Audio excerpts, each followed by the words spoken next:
dan penggunaan transaksi salam dan salam paralel. Biasa salam atau biasa disebut dengan salam merupakan pembelian barang yang membayarnya donasi di muka, sedangkan penyerahan barang dilakukan di kemudian hari. Akad salam ini digunakan untuk memfasilitasi pembelian suatu barang, biasanya barang hasil pertanian yang memerlukan waktu untuk memproduksinya. Salam paralel merupakan jual beli barang yang melibatkan dua transaksi salam. Dalam hal itu, transaksi salam pertama dilakukan antara nasabah dengan bank, sedangkan transaksi salam kedua dilakukan antara bank dengan petani atau pemasok. Ketentuan syariah, rukun transaksi, dan pengawasan syariah salam dan salam paralel. Transaksi salam dan salam paralel, landasan syariah dibolehkannya transaksi salam adalah sebagaimana disebutkan dalam hadis Nabi Muhammad SAW di riwayat Ibnu Abbas, barang siapa yang melakukan salam atau salam, hendaknya ia melakukan dengan takaran yang jelas dan timbangan yang jelas pula untuk jangka waktu yang diketahui. Ketentuan syariah transaksi salam diatur dalam Fatwa DSM nomor 5 DSN MU IF tahun 2000 tentang jual beli salam. Fatwa tersebut mengatur tentang ketentuan pembayaran barang salam paralel, waktu penyerahan, dan syarat pembatalan kontrak. Rukun transaksi salam. Yang pertama ada transaktor, yakni ada pembeli dan ada penjual. Yang kedua yaitu ada objek akad salam, berupa barang dan harga yang diperjualbelikan dalam transaksi salam. Dan ada juga ijab dan qabul yang menunjukkan pernyataan kehendakan jual beli secara salam, baik berupa ucapan maupun perbuatan. Transaktor, rukun transaksi salam. Transaktor terdiri atas pembeli, dalam hal ini nasabah dan penjual. Kedua, transaktor disyaratkan memiliki kompetensi berupa akil balik dan kemampuan memilih yang optimal, seperti tidak gila, tidak sedang dipaksa dalam hal yang sejenisnya. Adapun untuk transaksi dengan anak kecil dapat dilakukan dengan izin dan pantauan dari walinya. Terkait dengan penjual, Fatwa DSN nomor 5 tahun 2000 mengharuskan agar penjual menyerahkan barang tepat pada waktunya dengan kualitas dan jumlah yang telah disepakati. Penjual diperbolehkan menyerahkan barang lebih cepat dari waktu yang disepakati dengan syarat kualitas dan jumlah barang sesuai dengan kesepakatan, dan ia tidak boleh menuntut tambahan harga. Yang kedua yaitu ada objek salam. DSN menyatakan beberapa ketentuan dalam transaksi salam. Yang pertama, harus jelas ciri-cirinya dan dapat diakui sebagai utang. Yang kedua, harus dapat dijelaskan spesifikasinya. Yang ketiga, menyerahkannya dilakukan kemudian. Yang keempat, waktu dan tempat penyerahan barang harus ditetapkan berdasarkan kesepakatan. Yang kelima, pembeli tidak boleh menjual barang sebelum menerimanya. Yang keenam, tidak boleh menukar barang kecuali dengan barang sejenis sesuai kesepakatan atau terkait dengan alat pembayaran. DSN mensyaratkan alat bayar harus diketahui jumlah dan bentuknya. Alat bayar biasa berupa uang, barang, atau manfaat. Pembayaran harus dilakukan pada saat kontrak disepakati. Pembayaran itu sendiri tidak boleh dalam bentuk pembebasan utang. Yang terakhir yaitu ijab dan qabul. Ijab dan qabul adalah pernyataan dari kedua belah pihak yang berkontrak dengan cara menawarkan dari penjual dan menerima yang dinyatakan oleh pembeli. Pelafalan penyajian dapat dilakukan dengan lisan, isyarat, tindakan, maupun tulisan tergantung pada praktik yang lazim di masyarakat dalam menunjukkan keriduan suatu pihak untuk menjual barang salam dan pihak lain untuk membeli barang salam. Rukun transaksi salam paralel, berdasarkan Fatwa DSN nomor 5 tahun 2000 disebutkan bahwa akad salam kedua harus dilakukan terpisah dari akad pertama. Adapun akad sah rukun-rukun yang terdapat pada akad salam pertama juga berlaku pada akad salam kedua. Pengawasan syariah transaksi salam dan salam paralel. Yang pertama yaitu memastikan barang yang diperjualbelikan tidak diharamkan oleh syariat Islam. Yang kedua, memastikan bahwa pembayaran atas barang salam kepada pemasok telah dilakukan di awal kontrak secara tunai sebesar akad salam. Yang ketiga, meneliti bahwa akad salam telah sesuai dengan Fatwa DSN MUI tentang salam dan peraturan Bank Indonesia yang berlaku. Keempat, meneliti kejelasan akad salam yang dilakukan dalam format salam paralel maupun akad salam biasa. Yang kelima, meneliti bahwa keuntungan bank syariah atau praktik salam paralel diperoleh dari selisih antara harga beli dari pemasok dengan harga jual kepada nasabah atau pembeli akhir. Sumber hukum akad salam dan salam paralel. Yang pertama yaitu berlandaskan Al-Quran. Hai orang-orang yang beriman, apabila kamu bermuamalah tidak secara tunai untuk waktu yang ditentukan, hendaknya kamu menuliskannya dengan benar. Quran Surat Al-Baqarah ayat 282. Akuntansi Syariah 146. Hai orang-orang yang beriman, penuhilah akad-akad itu. Quran Surat Al-Maidah ayat 1. Yang kedua yaitu ada Al-Hadis. Barang siapa yang melakukan salam, hendaknya ia melakukannya dengan takaran yang jelas dan timbangan yang jelas pula untuk jangka waktu yang ditentukan. Hadis riwayat Bukhari dan Muslim. Lalu transaksi salam dan salam paralel, yaitu negosiasi dengan persetujuan kesepakatan antara penjual dengan pembeli terkait transaksi salam yang akan dilaksanakan. Setelah akad disepakati, pembeli melakukan pembayaran terhadap barang yang diinginkan sesuai dengan kesepakatan yang sudah dibuat. Pada transaksi salam, penjual mulai memproduksi atau menyelesaikan tahapan penanaman produk yang diinginkan pembeli. Setelah produk dihasilkan pada saat atau sebelum tanggal penyerahan, penjual mengirim barang sesuai dengan spesifikasi, kualitas, dan kuantitas yang telah disepakati kepada pembeli. Adapun transaksi salam paralel yang biasanya digunakan oleh bank syariah yang tidak memproduksi sendiri produk salam. Setelah menyepakati kontrak salam dan menerima dana dari nasabah salam, selanjutnya secara terpisah membuat akad salam dengan petani sebagai produsen produk salam. Setelah menyepakati transaksi salam kedua tersebut, bank langsung melakukan pembayaran kepada petani dalam jangka waktu tertentu berdasarkan kesepakatan dengan bank. Petani mengirim produk salam kepada petani sesuai dengan spesifikasi yang ditentukan. Bank menerima dokumen penyerahan produk salam kepada nasabah dari petani. Yang kedua, berakhirnya akad salam paralel. Akad salam paralel adalah dua akad salam yang berdiri sendiri. Akad pertama antara pembeli nasabah dan penjual pertama, bank. Akad kedua antara bank dan penjual kedua, pemasok. Akad ini berakhir jika penjual kedua menyerahkan barang kepada bank, lalu bank menyerahkan kepada pembeli. Kedua akad selesai. Kewajiban di salah satu akad terpenuhi sepenuhnya, terjadi pembatalan sepakat, misalnya karena gagal serah barang, cacat atau tidak sesuai spesifikasi, maka pembeli boleh menolak dan akad bisa dibatalkan. Waktu penyerahan habis tanpa penyerahan barang, maka akad gugur. Akad salam adalah akad jual beli di mana pembayaran dilakukan di muka, sedangkan penyerahannya dilakukan di kemudian hari. Sementara itu, salam paralel adalah dua akad salam yang terpisah dan tidak saling bergantung. Yang pertama antara nasabah atau pembeli dan bank sebagai penjual, dan yang kedua antara bank sebagai pembeli dan pemasok sebagai penjual. Akad salam didefinisikan sebagai transaksi jual beli di mana membayar di awal dan barang yang dibeli akan diserahkan di akhir atau di kemudian hari. Contohnya, jual beli online di mana Anda membayar terlebih dahulu sebelum penjual mengirimkan barangnya.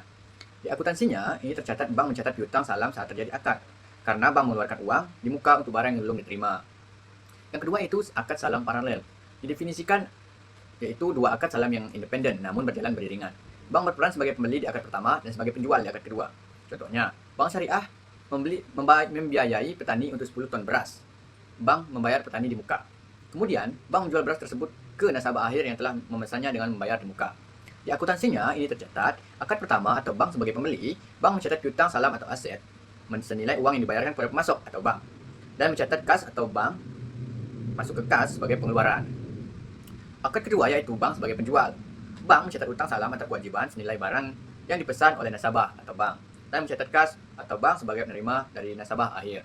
Syaratnya, kedua akad harus terpisah dan tidak saling bergantung satu sama lain atau ta'alluq. Tujuannya yaitu memungkinkan bank untuk menyediakan barang pesanan dari nasabah meskipun bank tidak memiliki stok barang tersebut sebelumnya.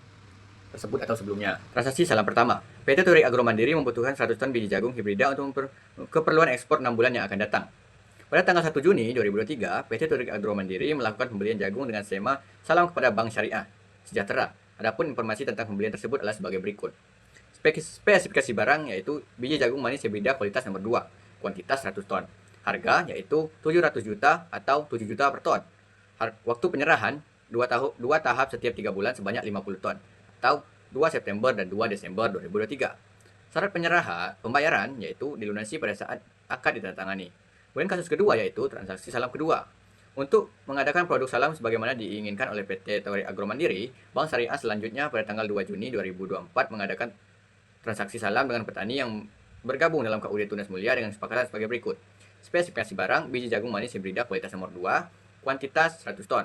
Harga 650 juta atau 6.500.000 per ton. Penyerahan modal, uang tunai sejumlah 650 juta. Waktu penyerahan barang, 2 tahap setiap 3 bulan sebanyak 50 ton, 1 September dan 1 Desember. Anggunan, yaitu tanah dan kendaraan senilai 700 juta. Syarat pembayaran dilunasi pada saat akad ditandatangani. Denda kegagalan pada penyerahan karena kelalaian atau kesengajaan 2% dari nilai produk yang diserahkan. Masuk ke jurnalnya yaitu penerimaan dana dari nasabah pembeli. Jurnalnya, pada saat Bank Syariah melakukan akad salam dengan PT Torik Agro Mandiri atau PT TAM dan menerima dana salam sebesar 700 juta, maka jurnal transaksi tersebut adalah kas atau rekening nasabah pembeli pada hutang salam sebesar 700 juta. Kemudian untuk jurnal yang kedua yaitu penyerahan modal salam dari Bank Syariah pada pemasok atau petani. Pada tanggal 1 Juni, Bank Syariah menyerahkan modal berupa uang tunai sebesar 650 juta ke rekening KUD di bank. Maka jurnal syarat penyerahan modal salam ke Bank Syariah kepada KUD adalah sebagai berikut. Jurnalnya yaitu piutang salam pada kas atau rekening nasabah penjual. yaitu sebesar 650 juta. Jurnal yang berikutnya yaitu penerimaan barang pesanan dari pemasok atau petani. Tanggal 1 September 2023 dan 1 Desember 2023, KUD-TM menyerahkan masing-masing 50 ton biji jagung manis hibrida kualitas nomor 2. Sebagaimana disepakati dalam perjanjian salam, nilai kontrak yaitu 325 juta atau 50 ton kali 6,500 per ton. Jurnalnya itu pada tanggal 1 bulan 9, DB persediaan pada piutang salam sebesar 325 juta. Kemudian tanggal 1 bulan 12, jurnalnya yaitu DB persediaan produk salam pada piutang salam sebesar 325 juta. Untuk jurnal yang selanjutnya yaitu jurnal terakhir, penyerahan barang salam dari Bank Syariah pada nasabah pembeli. Misalkan dalam kasus di atas, setelah menerima produk salam dari KUD-TM pada tanggal 1 September 2023 dan 1 Desember 2023, masing-masing sebanyak 50 ton dengan kualitas dan harga sesuai dengan kesepakatan antara Bank Syariah dan KUD-TM, yaitu 325 juta. Bank langsung mengirimkan produk salam ke gudang milik PT TAM pada tanggal 2 September 2003 dan 2 Desember 2003 pada kuantitas dan kualitas sesuai kesepakatan. Maka jurnal pengiriman barang pada nasabah pembeli tersebut adalah sebagai berikut. Jurnalnya yaitu hutang salam pada persediaan produk salam dan juga pendapatan bersih. Hutang salam yaitu sebesar 350 juta, persediaan produk salam 325 juta, pendapatan bersih salam sebesar 25 juta. Kemudian tanggal 2 bulan 12, jurnalnya itu hutang salam pada persediaan produk salam dan pendapatan bersih salam. Hutang salam sebesar 350 juta, persediaan produk salam 325 juta, dan juga pendapatan bersih salam sebesar 25 juta. Apa itu salam? Akad jual beli muslam fi barang pesanan dengan pengiriman di kemudian hari oleh muslam ilahi penjual, dan pelunasannya dilakukan pembeli pada saat akad disepakati sesuai dengan syarat-syarat tertentu. Salam paralel. Jika entitas bertindak sebagai penjual kemudian memesan kepada pihak lain untuk menyediakan barang pesanan dengan cara salam. Syarat salam paralel. 1. Akad antara pembeli, produsen terpisah dari akad antara entitas penjual dan pembeli akhir. Kedua akad tidak saling bergantung ta'aluk. Definisi dan penggunaan transaksi. Salam dan salam paralel. Bi'as salam atau biasa disebut dengan salam merupakan pembelian barang yang pembayarannya dilunasi di muka, sedangkan penyerahan barang dilakukan kemudian hari. Akad salam ini digunakan untuk memfasilitasi pembelian suatu barang, biasanya barang hasil pertanian yang memerlukan waktu memproduksinya. Salam paralel merupakan jual beli yang melibatkan dua transaksi salam. Dalam hal ini transaksi salam pertama dilakukan antara nasabah dengan bank. Sedangkan transaksi salam kedua dilakukan antara bank, petani dan pemasok.